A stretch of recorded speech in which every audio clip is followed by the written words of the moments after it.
ನವರಾತ್ರಿಯ 2ನೇ ದಿನ ನಾವು ಬ್ರಹ್ಮಚಾರಿಣಿ ದೇವಿಯನ್ನು ಪೂಜಿಸುತ್ತೇವೆ. ಬ್ರಹ್ಮಚಾರಿಣಿ ಯಾರು ಎಂದು ತಿಳಿಯೋಣ ಬನ್ನಿ. ಬ್ರಹ್ಮಚಾರಿಣಿ ಪಾರ್ವತಿ ದೇವಿಯ 2ನೇ ಅವತಾರ. ಈಕೆ ಬಲಗೈಯಲ್ಲಿ ಜಪಮಣಿ ಹಾಗೂ ಎಡಗೈಯಲ್ಲಿ ಕಮಂಡಲವನ್ನು ಹಿಡಿದಿರುತ್ತಾಳೆ. ಬ್ರಹ್ಮಚಾರಿಣಿ ಅಂದರೆ ಮದುವೆಯಾಗದ ಯುವತಿ. ಈ ಜನ್ಮದಲ್ಲಿಯೂ ಶಿವನನ್ನೇ ಮದುವೆಯಾಗಲು ಬಯಸಿದ ಪಾರ್ವತಿಯು ಭಕ್ತಿಯಿಂದ ಅತ್ಯಂತ ಕಠಿಣ ತಪಸ್ಸನ್ನು ಮಾಡಲಾರಂಭಿಸುತ್ತಾಳೆ.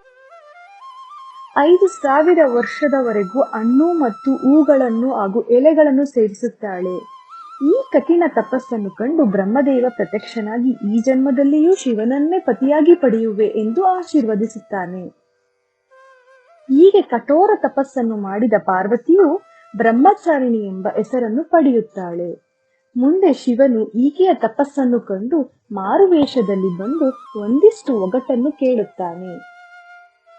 ಎಲ್ಲವುದಕ್ಕೂ ಆಕೆ ಸರಿಯಾಗಿ ಉತ್ತರ ಕೊಟ್ಟ ನಂತರ ಈಕೆಯೇ ನನಗೆ ಸರಿಯಾದವಳು ಎಂದು ಶಿವ ತನ್ನ ನಿಜ ರೂಪದ ದರ್ಶನವನ್ನು ಮಾಡಿಸಿ ಬ್ರಹ್ಮಚಾರಿಣಿಯಾದ ಪಾರ್ವತಿ ದೇವಿಯನ್ನು ಮದುವೆಯಾಗುತ್ತಾನೆ.